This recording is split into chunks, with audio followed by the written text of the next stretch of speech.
namanya partai ini, partai A, lalu nomor urut sekian gitu kan. Nah itu kan ada catatan nanti di dinding semua dicatat.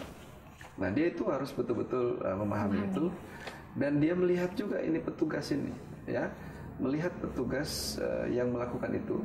Pertama, kukunya panjang nggak gitu, ya. Karena kalau kukunya panjang ini kan bisa saja pada waktu dia lihat udah bisa saja ya. Ternyata bukan partainya dia yang dia ini, terus langsung dilakukan coblosan gitu kan. Maka otomatis kertas itu rusak, ya. Jadi perhatikan masalah yang hal-hal kecil, apakah kukunya panjang atau tajam, runcing gitu kan. Kalau dia melihat ada gejala seperti itu, dia bisa interupsi. Dia katakan kalau bisa diganti dengan yang membaca yang lain.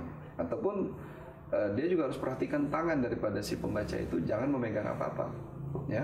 Sehingga dengan demikian dia bisa betul-betul yakin bahwa yang membacakan kertas suara itu orang yang betul-betul objektif, ya, yang tidak berpihak kepada salah satu partai lah, kira-kira seperti itu. Nah dengan adanya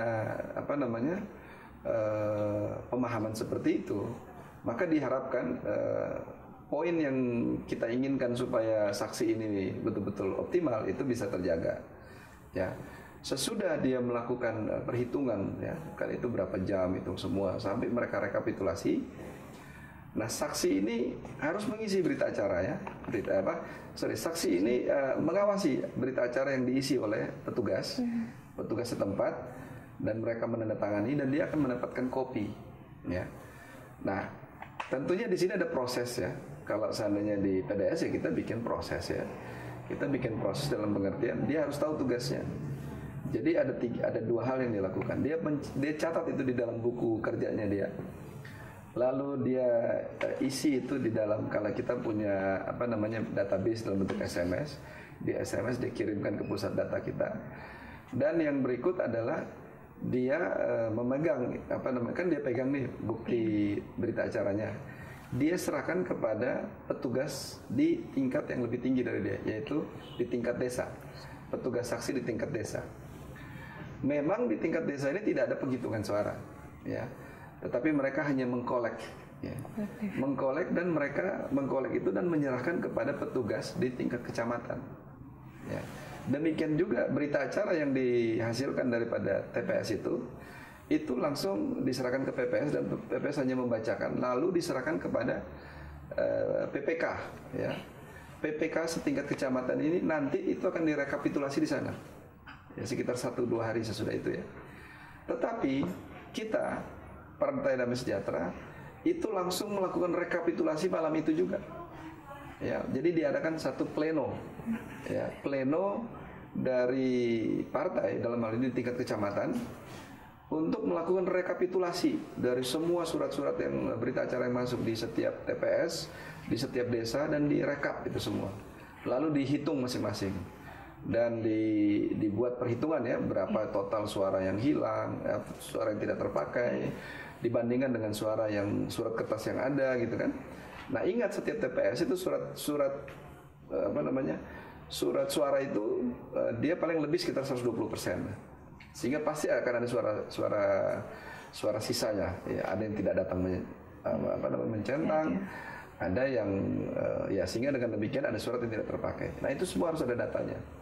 Jadi dia merekap semua itu sesudah hasil pleno itu, mereka bikin catatannya itu sebagai laporan. Dan di situ ada hasil pleno partai dalam hal ini di kecamatan. Di situ pun dia mengirimkan hasil itu kepada pusat data di tingkat, apakah itu tingkat provinsi, ya, atau tingkat pusat. Dia kirimkan dan dia kumpulkan itu dalam satu dalam satu map lah. Dan dia akan mempersiapkan diri untuk masuk dalam saksi berikutnya di tingkat PPK, ya. Dia masuk ke situ nanti diundang dan dia harus monitor itu. Dia juga harus terdaftar di situ kan, sebagaimana dia punya mandat, dia sudah daftar di PPK juga kan. Dan nanti dia akan mengikuti proses perhitungan rekapitulasi dari seluruh desa seperti yang dilakukan sebelumnya. Cuman ini real, ya. Jadi real bahwa dia betul-betul menghitung secara keseluruhan. Nah, karena dia mempunyai data detail, apabila ada kecurangan, ada kesalahan, dia bisa melakukan interupsi. Oh tidak, data saya seperti ini. Kenapa kok data itu ada kecurangan? Kok dari tadinya kita totalnya 50.000, kok ini sisa 5.000 gitu kan, kok partai yang sana di total kita dapatkan dia cuman sekian, kenapa sekarang sudah berubah gitu kan. Nah, perubahan-perubahan itu akan dapat kita awasi kalau kita punya data.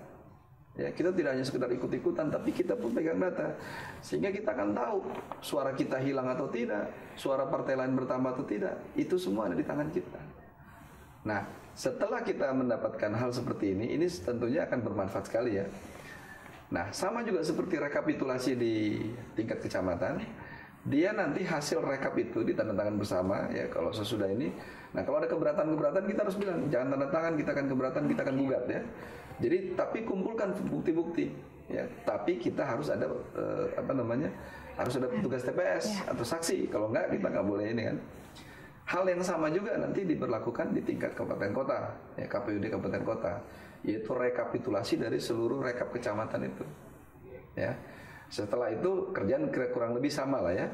Nah, tingkat kabupaten kota juga tentu dia harus sesudah rekap di kecamatan, dia rekap dulu. Jadi sebelum rekap secara resmi oleh KPUD, partai pun harus melakukan rekap juga semua, supaya pada waktu datang ke rekap di KPUD dia sudah punya data dan dia sudah tahu. Artinya dia sudah punya hitung-hitungan ya. Jangan terjadi kecurangan di situ. Demikian juga pada waktu di provinsi. Sehingga nanti akan ada berita acara hasil provinsi berapa, dia yakin ini, kalaupun ada yang dia merasakan tidak benar, dia membuat satu catatan khusus nanti untuk melakukan gugatan. Dan partai harus segera begitu ini, bila perlu sebelum proses di pusat, dia sudah punya data-data untuk melakukan gugatan. Begitu diumumkan, dia sudah bisa melakukan gugatan.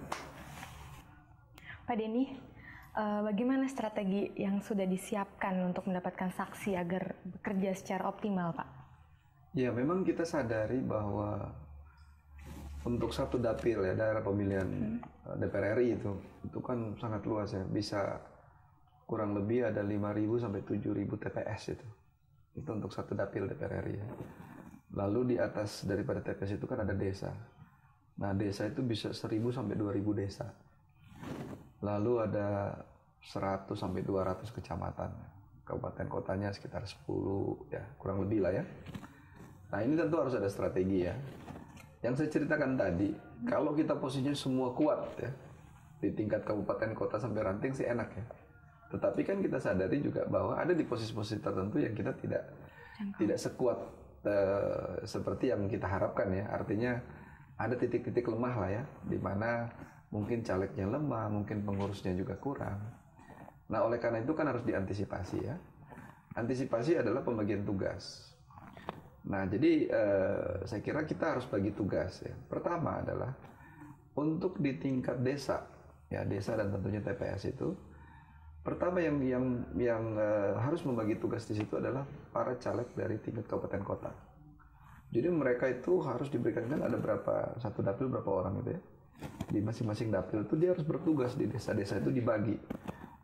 Caleg nomor 1 pegang 2 desa atau 3 desa, caleg nomor 2 pegang 2 desa atau 1 desa, tergantung lah yang ada ya.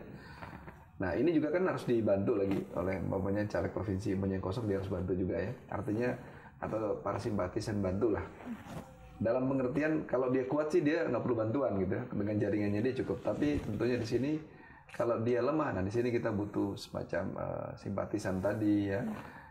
Yang lain-lain juga bisa membantu, sehingga dengan harapan semua desa terpenuhi dan semua TPS itu bisa terpenuhi. Jadi tugas daripada caleg kabupaten kota fokus untuk supaya mereka bertanggung jawab terhadap suara-suara di tingkat desa-desa ini, mengkoordinir di TPS-TPS itu. Lalu untuk calon legislatif di tingkat provinsi, nah mereka bertugas untuk mengawasi suara-suara di kecamatan, ya. Karena begitu dari TPS dikolek oleh desa dan dia masuk di tingkat kecamatan, nah tingkat provinsi ini harus ada di situ ikut pleno, yang dibagi tugas lagi di masing-masing ada 2 kecamatan, ya ada 3 atau 1 kecamatan, dibagilah sedemikian rupa sehingga masing-masing bertanggung jawab terhadap kecamatan-kecamatan yang ada. Artinya semua terawasi. Karena kalau yang menjaga itu calon legislatif, dia kan punya kepentingan ya, supaya suaranya jangan hilang gitu kan. Jadi betul-betul dia akan bekerja secara optimal, baik dia dan timnya dan tentunya ya orang-orang di sekitar dia lah, orang-orang yang betul-betul mendukung dia untuk supaya dia mendapatkan suara yang optimal. Lalu